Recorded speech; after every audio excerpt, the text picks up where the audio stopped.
네, 다음은 철강 업종입니다. 철강하며 포스코와 현대제철이 대표적이죠. 예. 보시다시피 증권사들의 현대제철의 2분기 영업이익이 전년 동기와 비교해 3,130% 늘어날 오. 것으로 예상을 하고 있습니다. 예. 포스코는 전년 동기 대비 매출은 25% 늘고 영업이익은 1,070% 증가한 것으로 보고 있고요. 순이익 또한 1,174% 급증한 것으로 내다보고 있습니다. 아까 자동차에서 놀랄 네. 게 아니었네요. 지금 철강주들은 영업이익이 기본이 1,000%가 넘어가고 있는 상황입니다. 사실 지난해 철강주가 너무 좀 힘든 상황을 맞이했었는데 이렇게 빠르게 실적 개선된 이유 뭐라고 정리를 해봐야 될까요? 네, 국내 철강사들이 철광석과 철 스크랩 등 이 원자재 가격 상승이 상승을 하자 철강제 가격을 크게 올렸기 때문입니다.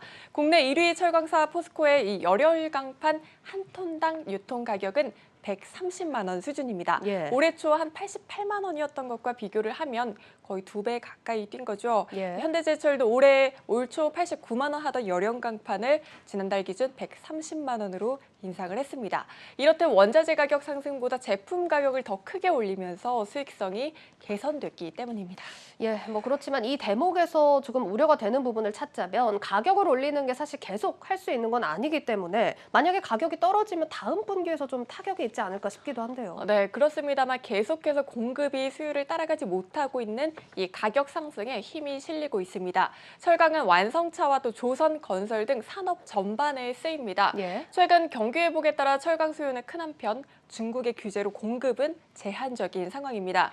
그동안 국내로 들어오는 철강제의 절반 이상은 중국산이 차지를 했는데 올해 초 중국 정부가 탄소 저감 정책을 시행하기 위해 철강사에 이 쇳물 생산량을 줄이라고 주문을 했거든요. 예. 쇳물을 만드는 과정에서 다량의 이산화탄소가 배출되기 때문이라고 합니다. 따라서 중국 생산량은 전보다 제한되는 상황입니다.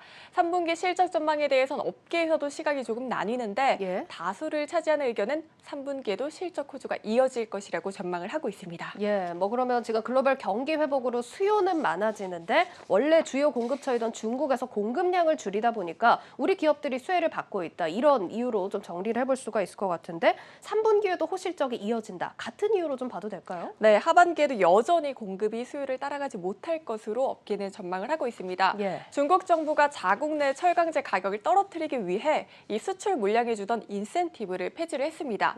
중국에서 저가 제품이 들어오지 않게 되면 가격은 수요로보다 더 많은 영향을 받게 될 수밖에 없겠죠. 예. 따라서 유진투자증권은 3분기에도 철강 제품 가격 인상 시도가 성공할 가능성이 있다고 보고 있습니다. 또 SK증권도 중국의 감산 정책과 수출세 부과 가능성에 따라 하반기에도 지금과 같은 상황이 이어질 것이라고 봤고요.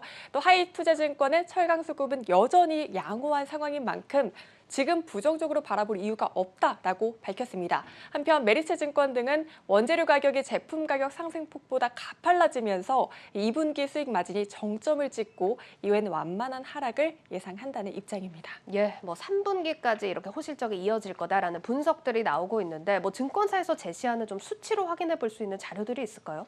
네, FN 가이드에 따르면 증권업계에선 포스코의 3분기 매출액과 영업이익이 전년 동기와 비교해 각각 20%, 182% 증가할 것이라고 봤습니다.